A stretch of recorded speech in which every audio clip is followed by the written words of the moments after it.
smell is abominable. Clearly, the king doesn't allow his prisoners a single shred of dignity. This is dire. Found you. Hello, Mr. Vedafulnir. It's you. Surprised? Oh, wait. I guess surprise isn't an emotion that prophets feel very often. I certainly felt some surprise in the moment when I was blinded. Surprise at the king's sheer ignorance. Surprise at just how unfairly this world responds to words of earnest remonstration. I'm curious.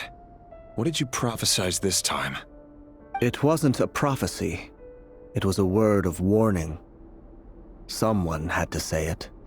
The king has forsaken all reason in pursuit of his obsessions. I simply told him that if he continues on this path, Khaenri'ah will surely fall. But he didn't listen. Worse still, he stabbed you in both eyes and locked you away. Dane asked for my help. The court is in complete chaos now, but I'm sure you predicted that. Everything is transpiring as I foresaw, yet I am powerless to change it. Fate is an immutable force. I can but lament as the inevitable unfolds. I do wonder whether giving a man the power to see the future does nothing more for him than slowly crush his spirit. Forgive my curtness, Vedafulnir, but the king did not suddenly turn on you today. His suspicions have been brewing for a long time. You can't have wisdom beyond the reach of your fellow man without attracting his fear and suspicion. There are things the king does not want to see. So, he doesn't want you having visions of them either. He blinded you because he thought this would make the visions stop. He wasn't entirely wrong. I did indeed lose my power to see the future. Right up until... Until what? Just now. I believe I saw something new. Well, tonight could go a lot of different ways. 5 of us banded together to storm the palace, also we could rescue you. This will go down as the most tumultuous day in Khaenri'ah history. I sense hatred in you, but also hope. A desperate hope that with the tyrant deposed, that will be the end of the story. But this is not the end. It is the beginning of a new chapter, in a whole new story. There are many men of honor and courage in this world, Rerir. But you are not one of them. You're not here for justice, are you? You're here for yourself. Is that a dagger? Interesting.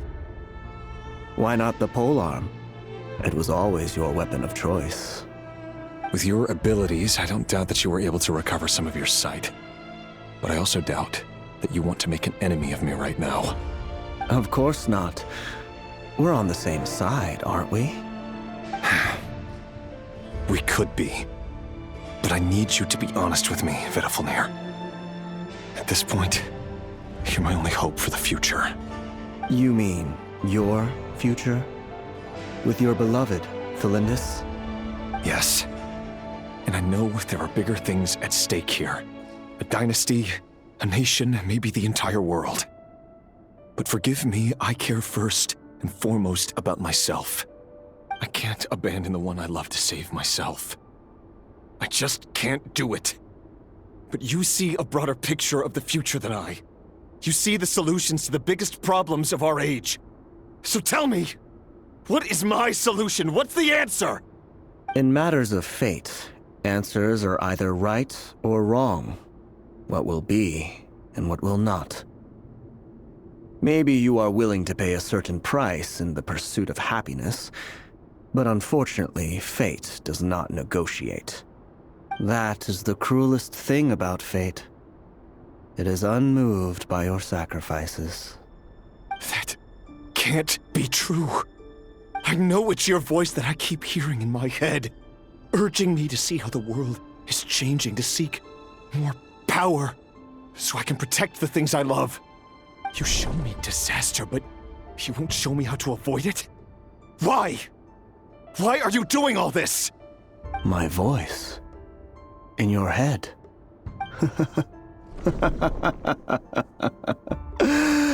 So, you hear it too?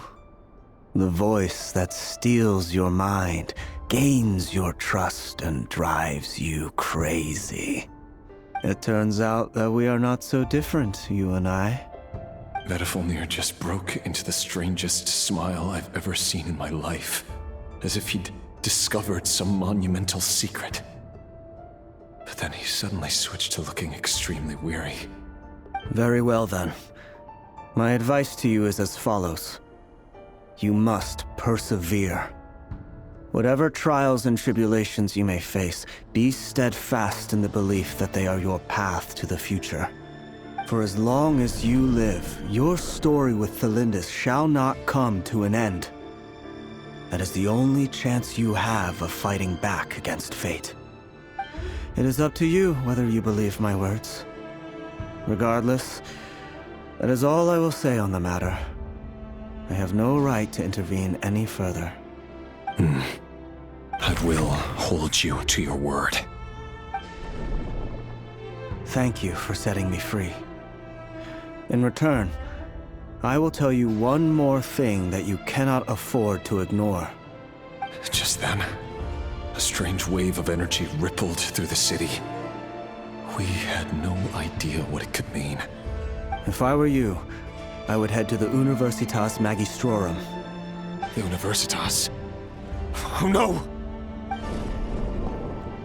I'm sure we'll be seeing each other again very soon, Rerir. Whatever Vedifilnir said, I didn't catch it. I didn't even help him out of the prison.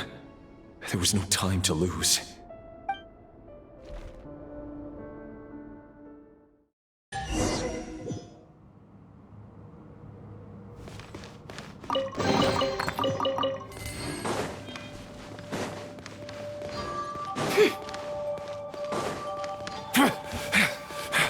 Monsters?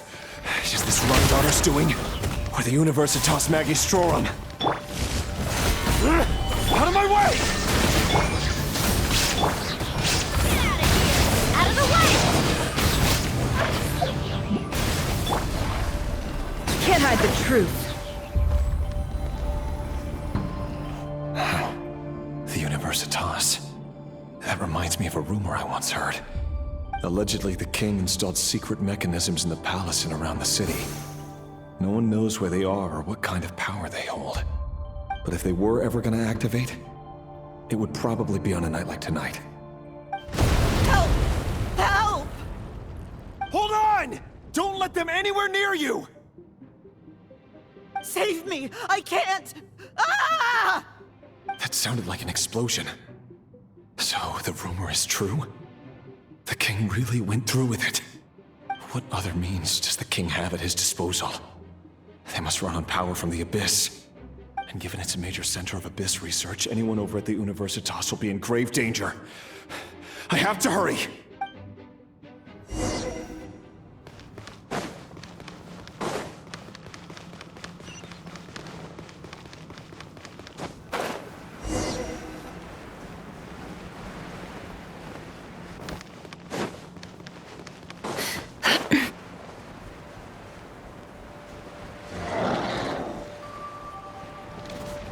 It all adds up. Try and stop me! Take cover! I'm going in! I will have order. Wrath from the skies! Shine down! Now you shall perish!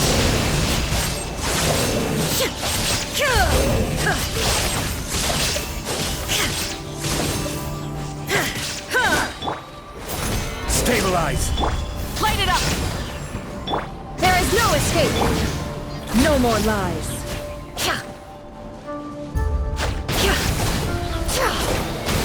It all adds up.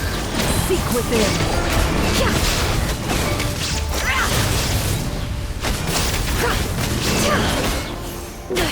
I better wrap this up. Gather. Order guide you.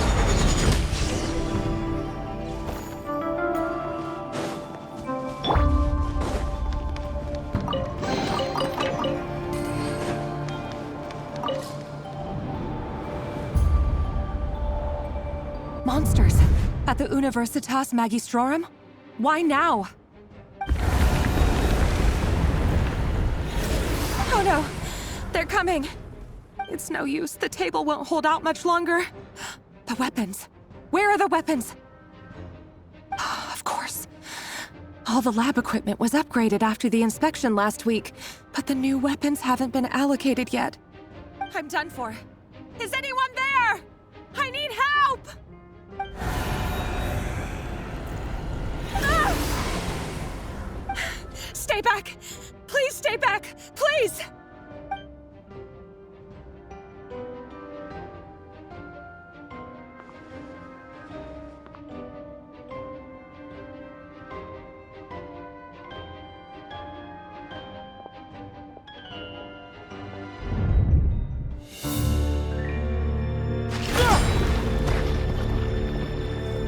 What's that? Rear. So the rumors about your work are true. What?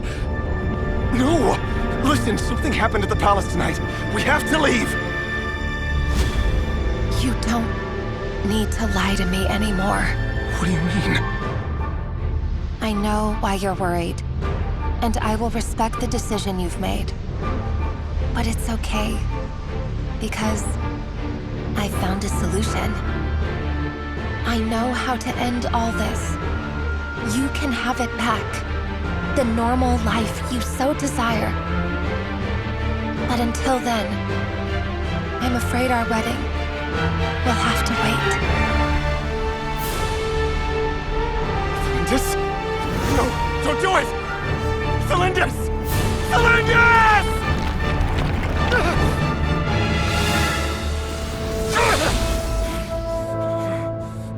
I told you, Rerir. Let her go. You will find someone better. No! No, I won't do it! I have to save her! By what means exactly? A lowly pawn. You lack the power and the strength of will. Do you know why?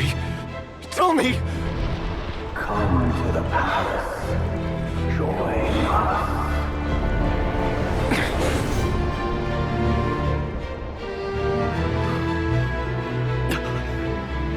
Rerir, thank goodness we... Step forth and take your share. You made it. Not you too.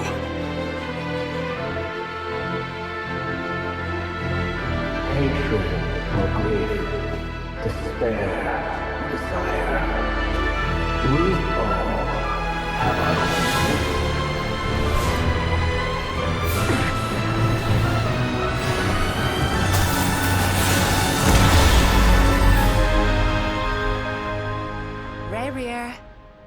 Rerir.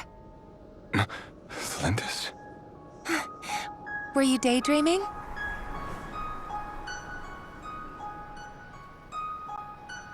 You still remember, Rerir? That question you asked me a couple of weeks ago? Oh. You mean the proposal? Yeah. I'm wondering, where do you think would be a good place to discuss it? Maybe in the garden? Or were you thinking a fancy restaurant? It's your choice.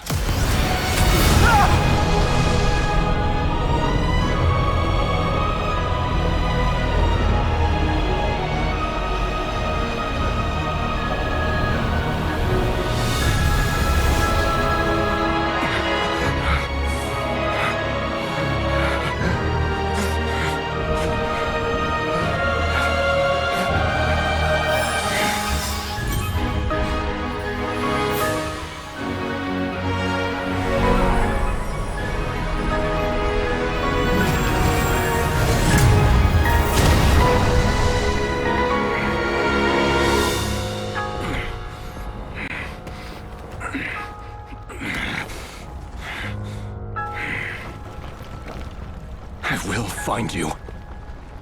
And then, you can give me your answer.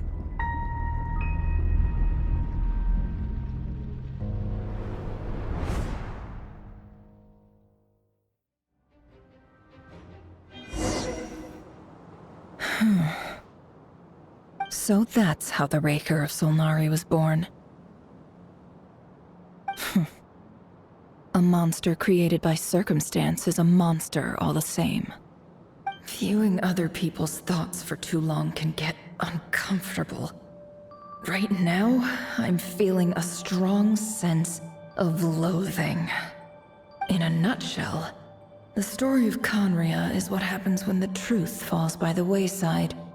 Everyone tells little white lies, and before long, you have a huge pack of lies that destroys everything.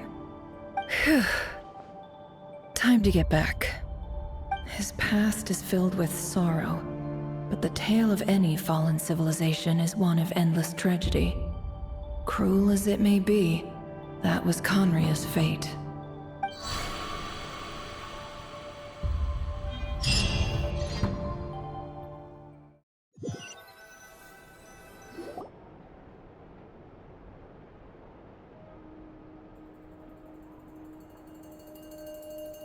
Everyone, I'm back.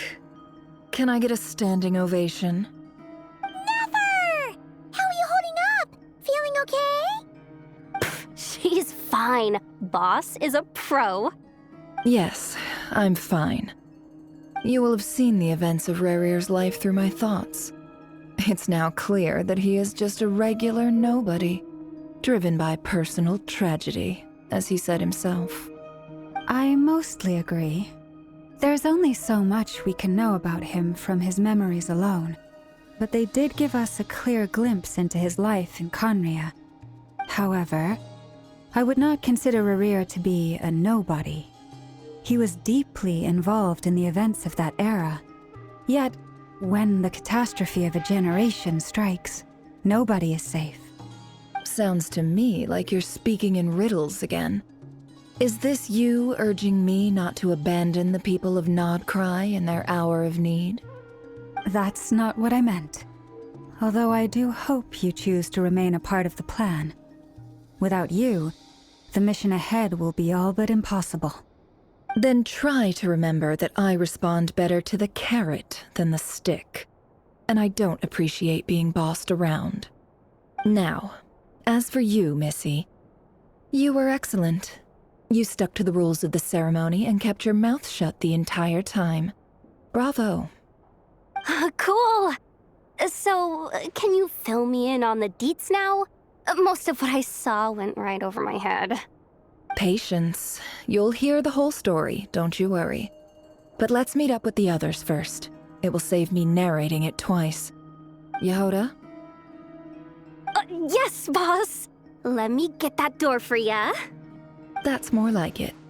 For a moment there, I was worried you'd forgotten about the first clause of your employment contract. Forgive my curiosity, but what does the first clause say? It says I gotta do the annoying stuff that boss is too lazy to do for herself. Like opening the door, pouring the tea, yada yada. Is that right? If something is in the contract, it's because she willingly agreed to it. Rest assured that the Curatorium abides by the very strictest of labor policies. You don't seriously think I'm cruel enough to treat her like my slave? In any case, I've hardly shied away from my share of the work today. Hope I don't catch Flintz and Varka lounging about in their chairs, enjoying a leisurely cup of tea. There's nothing I dislike more than other people enjoying themselves while I'm hard at work.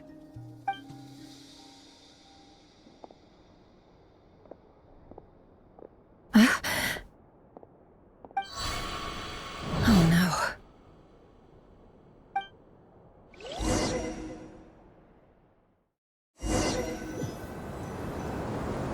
Sorry to disturb you, but we seem to have run into some trouble. Evidently so. Don't worry, I'm not about to leave you to fend for yourselves. I'm not that kind of boss. And it would go against the Curatorium's labor policy. I'm sorry? What did you hear me say? I wasn't talking about labor policy. Wait. How long have I been standing here? Not long. You just appeared by the door a moment ago.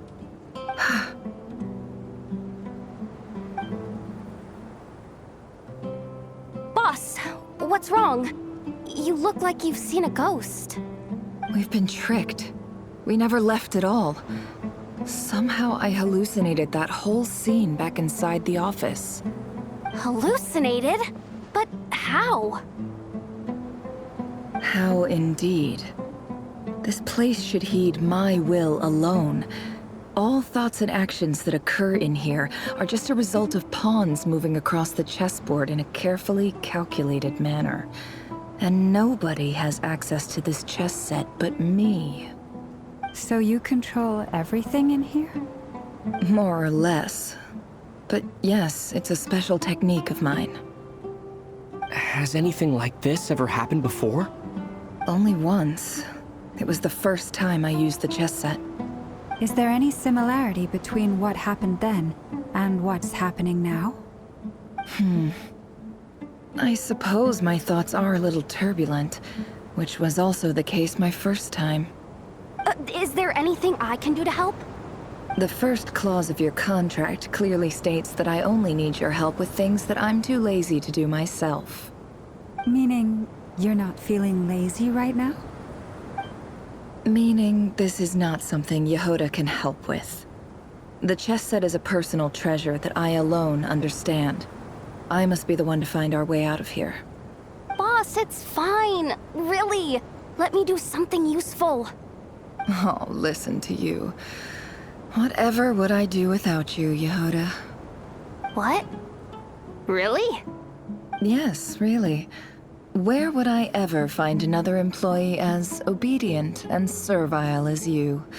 God forbid anything ever happens to you. Oh, okay. Well, anyway, I was thinking of fetching some water. There's gotta be a source around here somewhere. I suggest everyone finds someplace comfortable to take a rest. We gotta conserve our energy. Even though all this chess malarkey doesn't exist in a physical sense, mentally speaking, it's all real. And so is our tiredness and fatigue. You don't want to dismiss mental fatigue. Just because it isn't physical doesn't mean it's any less serious. But anyway, I got your backs, so don't worry about a thing. Don't I have the best employees? Jealous much? If we can find a suitable time, I'd love to borrow Yehoda for a day to help out at the Frost Moon Scions. Would you be amenable to that, Boss Nefer? Oh, Lauma. Have I ever told you just how pretty you are? Beauty runs from the tips of your antlers to the depths of your imagination. Time to rally, everyone. Follow me. As we continue our journey, the same rules will apply. That means stay focused and no talking no matter what we encounter. And don't disturb the chess pieces. You have my word that I will get us all out of here.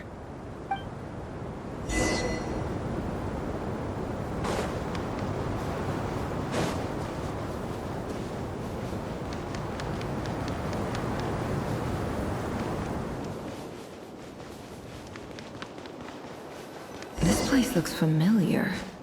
That's not a good sign. I wasn't expecting visitors at this hour.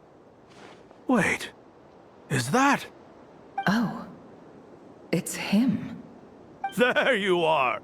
Sinue's been looking for you all day. I think he has some news for you. Oh yeah?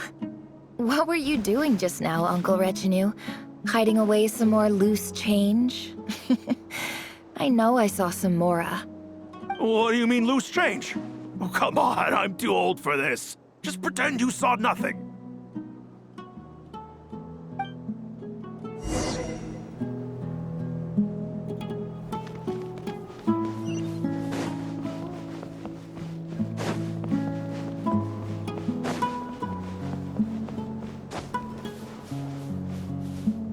Hey, kid. Mind telling me what Sinuhe's been up to recently? I'm I'm trying to get in his good books and I need a way in. Get in his good books? Why? What do you want with my dad, Uncle Apepi? I've written a new song. I was hoping to showcase it at the next festival, but I'll need his approval. A new song, huh? I'd love to stay and listen, but unfortunately, Uncle Retinue says my dad's looking for me. Well, there's plenty of time and I'm not going anywhere. See that pile of stones? I'll be sitting there warming up my vocal cords. Come find me when you're done. Pile of stones. Got it.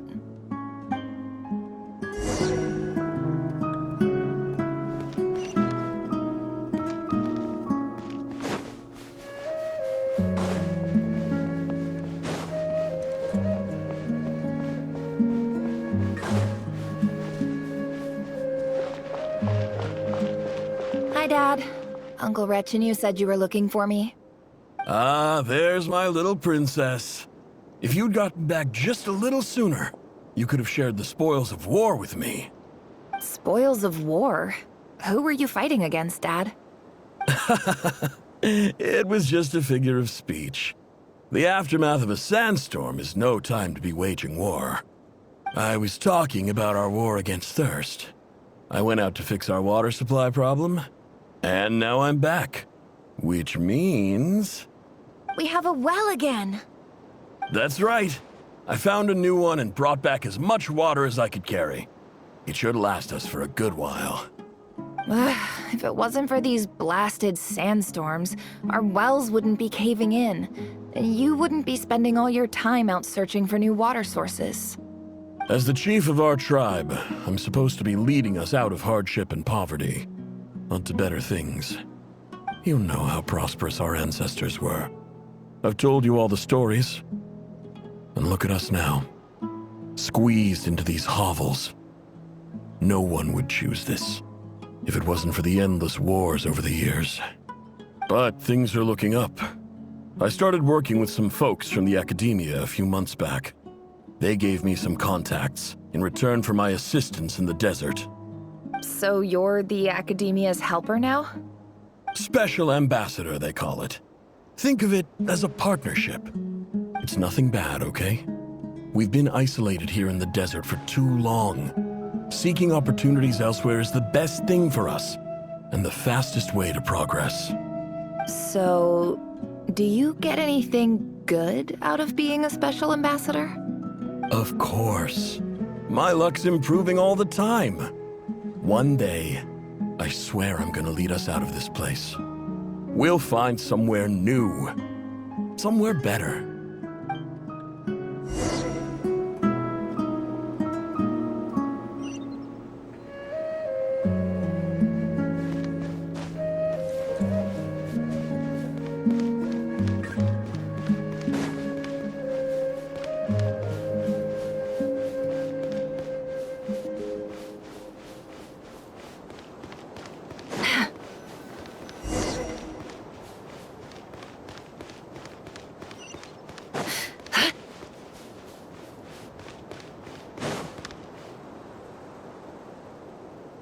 That's our well, and you know it. You stole from us. Well, you've gone from chief to thief, and now you have to face the consequences. Did you really think you could take our water without permission and get away with it? You're either brave, stupid, or both. And that special ambassador act? Yeah, nice try. We spoke to the academia. They said it was all news to them. You're a liar and a cheat!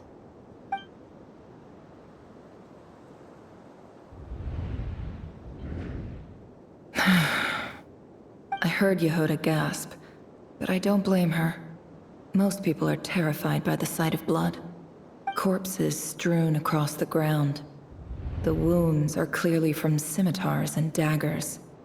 The desert dwellers' weapons of choice.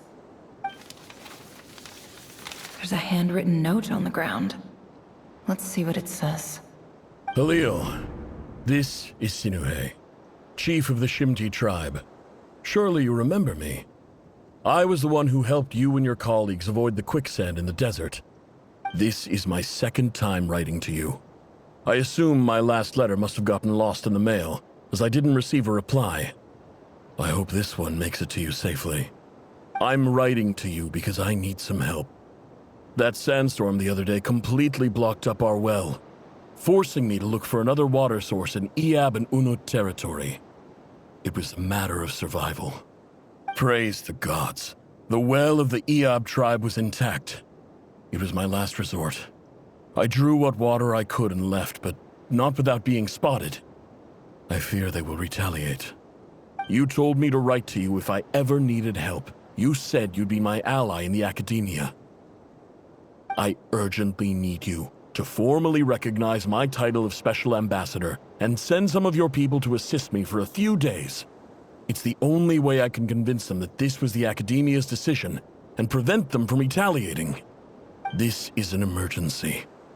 Please send help as soon as possible. Looks like this letter never got sent.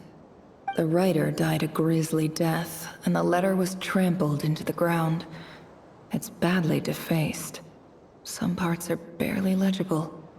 What a ridiculous lie the surviving Shimti tell. Their whole village was butchered over a sip of water.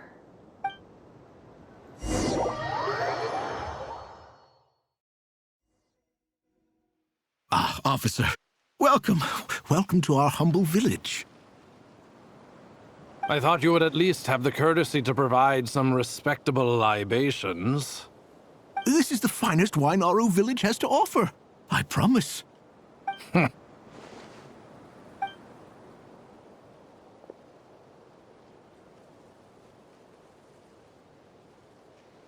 The Academia has agreed to reserve a single space for a candidate from your village.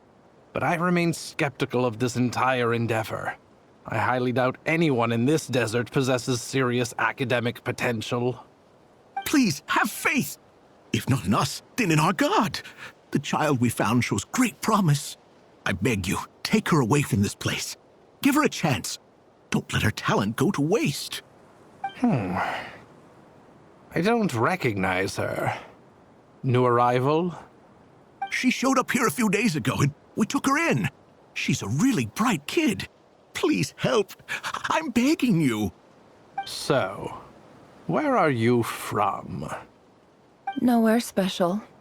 Just a sand dune. What about the rest of your family? How many of you are there? Just the one. It's only you? Correct. So, no brothers, no sisters, no mother or father?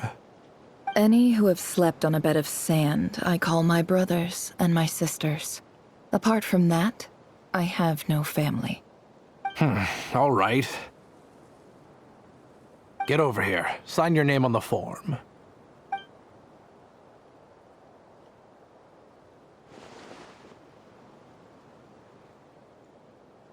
Never?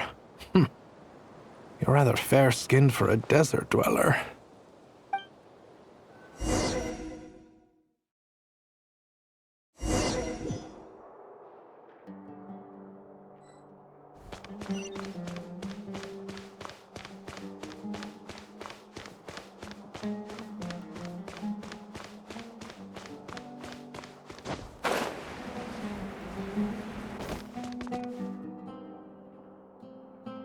Nefer, this term's assignments have been issued already.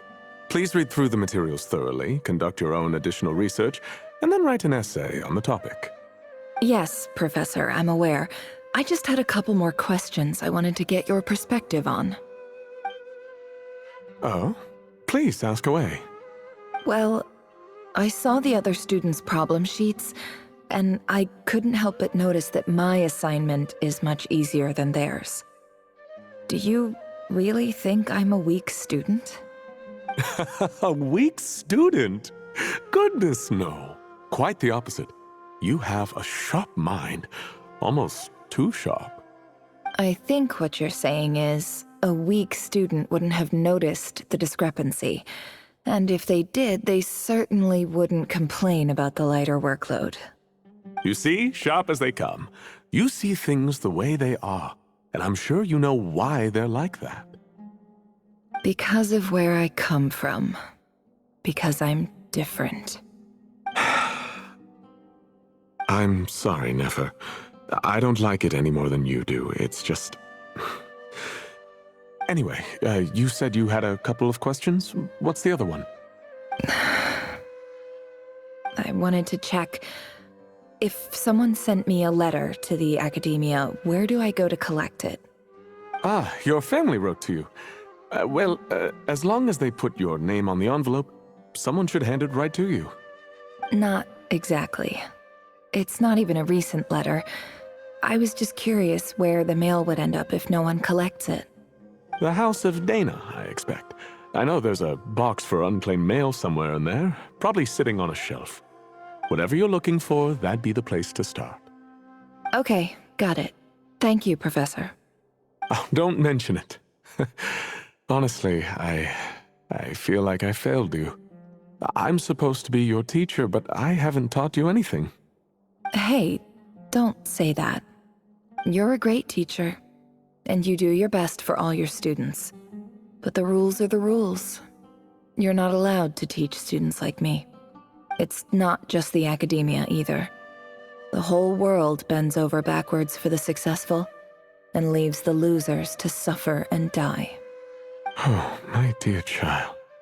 Don't tell me you've given up on life already. I haven't. I just think that if you want to make it in this world, you have to find a way to become successful.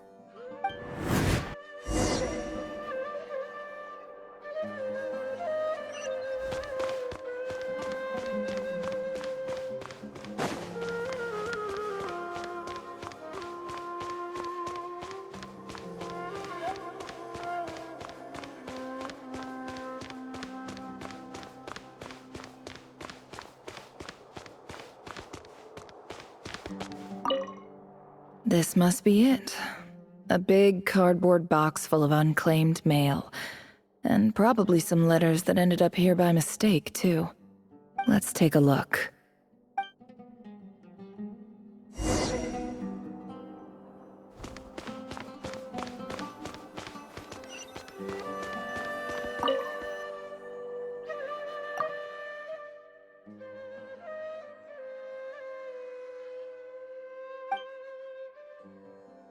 A dilapidation survey from Port Ormos.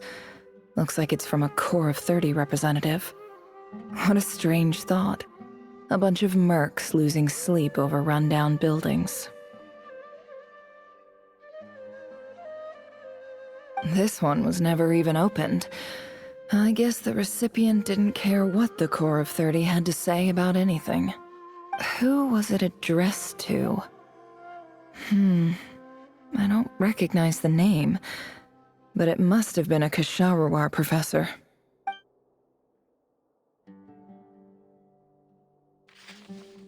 This one is addressed to the Immorta Sage. The title is Changes Observed in Satyavada Life Symptoms. Why do all these letters read like full-blown dissertations?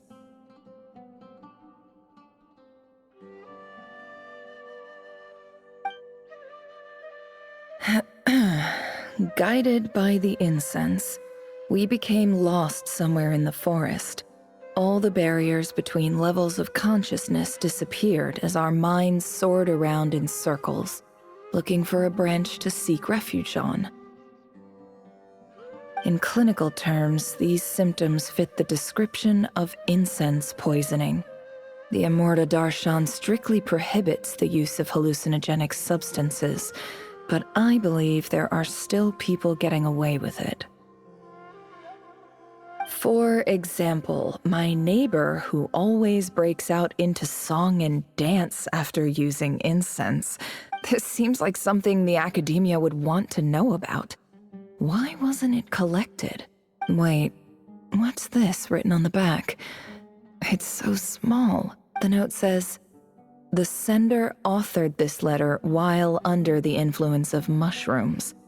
I would send it back, but no return address was provided."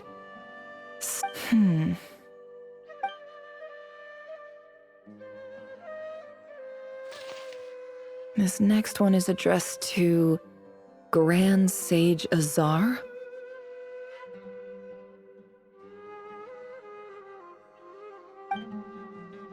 A few words of protest regarding recent changes. In recent years, the academia has taken on a small number of students from the desert region, as per the policy to this effect.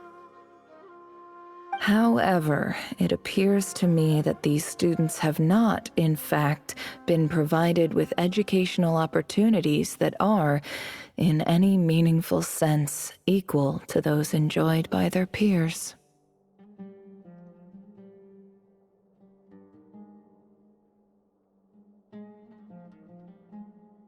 As well as receiving dumbed-down assignments and perfunctory tutoring, they do not even have full access to the Akasha system.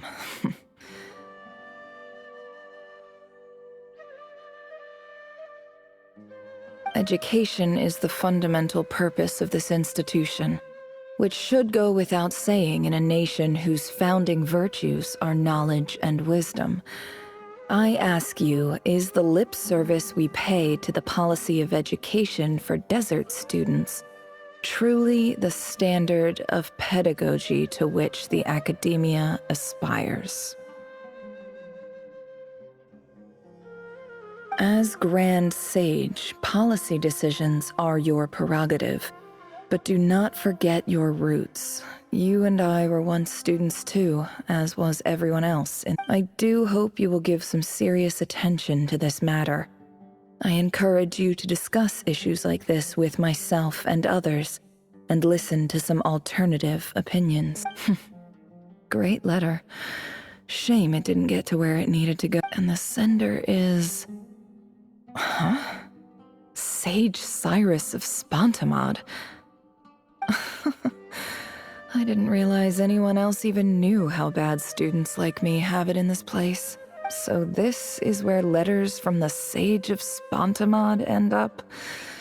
Nice one, Grand Sage. Really enlightened leadership. Whatever. This isn't what I came here for. Moving on. I'm not exactly holding out hope that a letter sent from the desert would even make it here. But if it did, where else would it end up if not in this box? I can't believe how much discarded mail there is. Must have been years since someone last went through it all. And this is just one box. The whole House of Dana is boxes on shelves. I don't believe for 1 second that any human being has sat down and read through all the documents in this place. Who has that much free time on their hands? Wait, could this be it?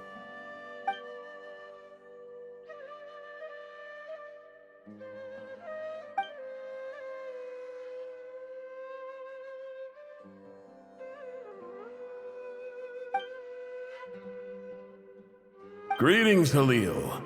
My name is Sinuhe, chief of the Shimti tribe. I was the one who came to you and your colleague Zaid when you ran into trouble in the Great Red Sand. I don't know how well you remember it now, but I brought you to safety and gave you some water and other supplies.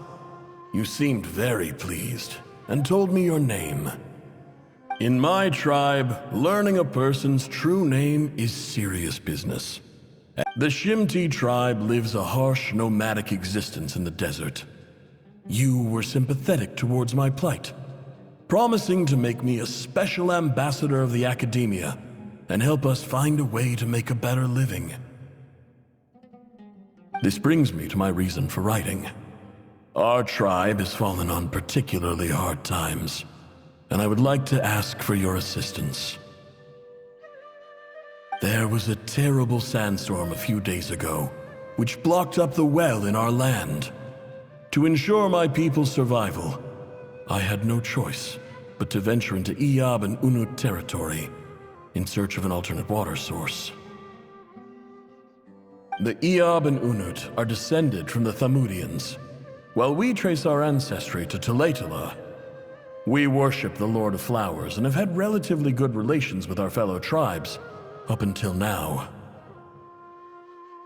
I found a well belonging to the Eob tribe. They declined to help us, but I really had no other option. So I took some water to keep me and my tribe alive. My actions are certain to incur their wrath. When we met, you assured me that you would be my ally in the academia. I would like to take you up on that offer, because I really need your help. I wonder if you could send an academia representative to meet with me. That aside, the last time you were here, you mentioned that the academia had started accepting students from the desert, and I told you a little about my daughter, Nefer. We have next to no resources here in the desert, and my power and influence are limited. Would you consider enrolling my daughter at the academia? She is a smart girl. I know she won't disappoint you. From the outset, the academia never took you seriously. Those things they promised were just empty words. I doubt they even remember the name Sinuhe. And you were so emphatic that your luck had finally changed for the better. You swore you'd lead us to a better place one day. You spoke with such conviction, like you were the most powerful chief in the whole desert. You liar. You lied about everything. You promised the world and delivered on none of it. And who fell for it? Just me, by the looks of it. Despite your best efforts. Which makes you a pathetic liar. You weren't even any good at it. I think I'll take over from here. Let me show you how it's done.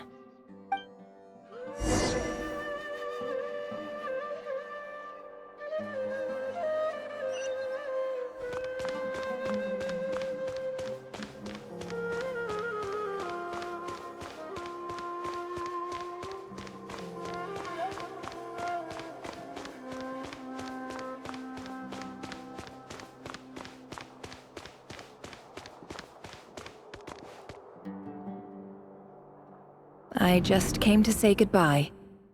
Thanks for everything you've done for me in my time here. Nefer? You packed your bags. Where are you going? I'm quitting. Something's come up in my hometown. Gonna head back and deal with it. Huh? But this was a hard-won opportunity for you. You know that better than I do. It was, but it doesn't matter. I have more important things to deal with, and they can't wait. Oh, and I didn't want to overfill my bags, so I left some incense on your desk.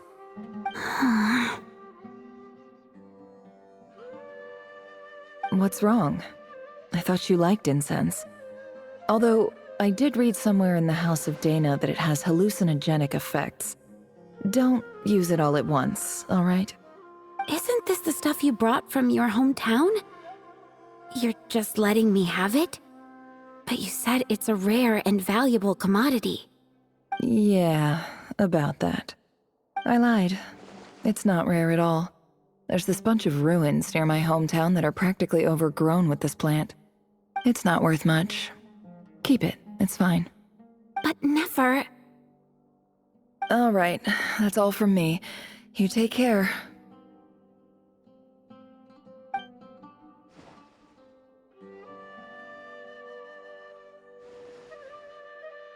Don't forget me, okay? I mean, we're more than just classmates, right? We're friends. Yeah, I'll remember you.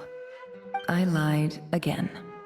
That incense is worth a fortune, and it's a rare find even in those ruins. And as for remembering her, I have far too much to do when I get back. No time to reminisce. I'll be lucky if I even make it through this alive. But either way, I expect I'll forget you pretty quickly.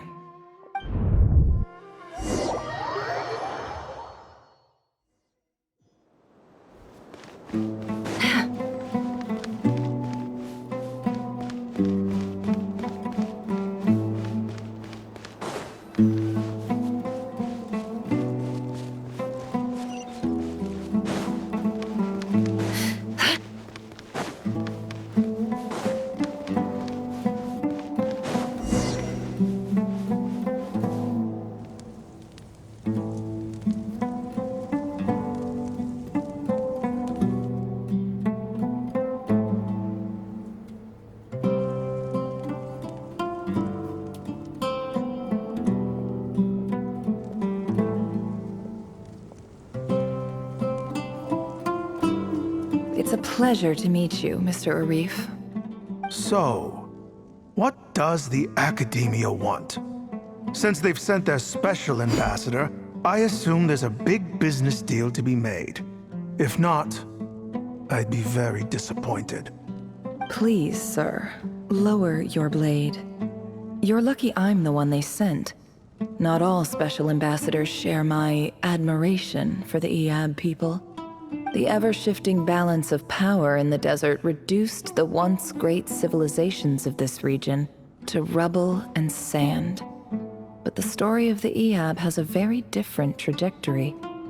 Others grew weak, but you grew strong, beginning in obscurity and moving to prosperity. You're the only ones who defied the trend. Huh. So, you do know who you're dealing with? This well is the perfect symbol of your strength, is it not? It used to belong to the Unut, but it looks like you have control over it now. You're not wrong. But I'm sure you didn't come all this way just to flatter us. Of course not. I came to bring you some very good news. Some information that recently came to light, which might just be your ticket to freedom. Records uncovered by the Vahumana Darshan show that a certain well currently under Iab control is built on top of some ancient ruins. These ruins are of great archaeological interest to the Academia. I checked the map carefully on my way over here, and I'm confident that this is the well in question. The Academia is offering 50 million mora in return for excavation rights. 50 million? No, wait. If these ruins are as important as you say, 50 million's a little low, don't you think? Don't get greedy, Iab. We know far more than you think. We know that you seized this well by force. Wasn't that the first step in your rise to power? To drive away the Unut and steal their water supply? So what if it was?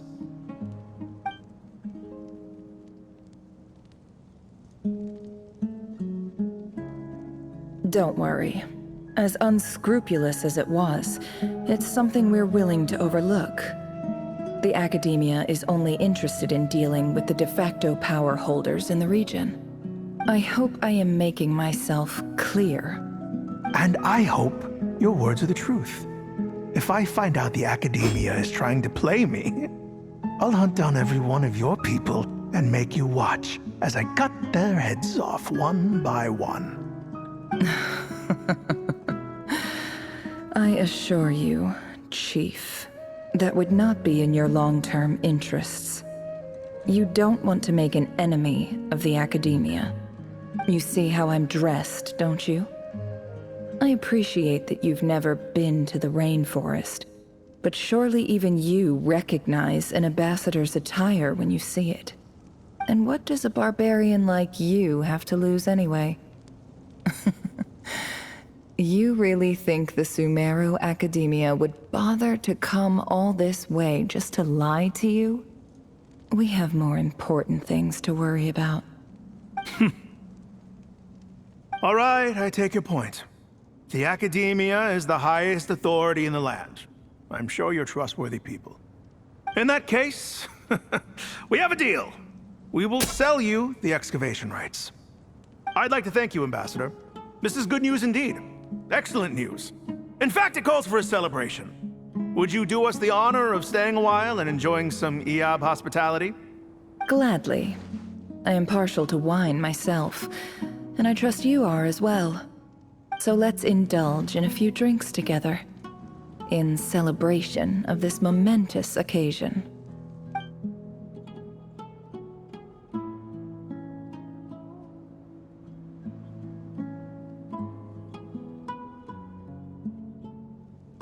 Chief! Chief, it's an emergency! It's the Unut. They've taken the well. What? Well, don't just stand there. Take it back. Yes, Chief. I have every confidence in the Iab's military superiority, And yet, What is it? the Unut's response was alarmingly fast. The day after we reach a deal, they seize the well. This can't be a coincidence. Perhaps there is a traitor in your midst. I don't think so. I am obliged to remind you, Chief, that the Academia will only deal with the de facto power holders. If you cannot regain control over the well, I'm afraid you won't see a single mora of that 50 million. No! Please, Ambassador, just give me some time. I swear the Unut will not get away with this. That well is ours, and so is the Mora. Glad to hear it. I will wait here for an update. If there is a traitor, I will find them. In the meantime, make yourself at home. I'll report back as soon as I have an update. Much obliged. Wow. All it took was a few words and I've got him wrapped around my finger. What an amazing feeling. So, in summary, Ambassador, the Academia would rather negotiate with our tribe instead of the Eab, yes? The Eab are ruthless murderers who don't listen to reason. And now they have the gall to interfere in our research projects in the desert region.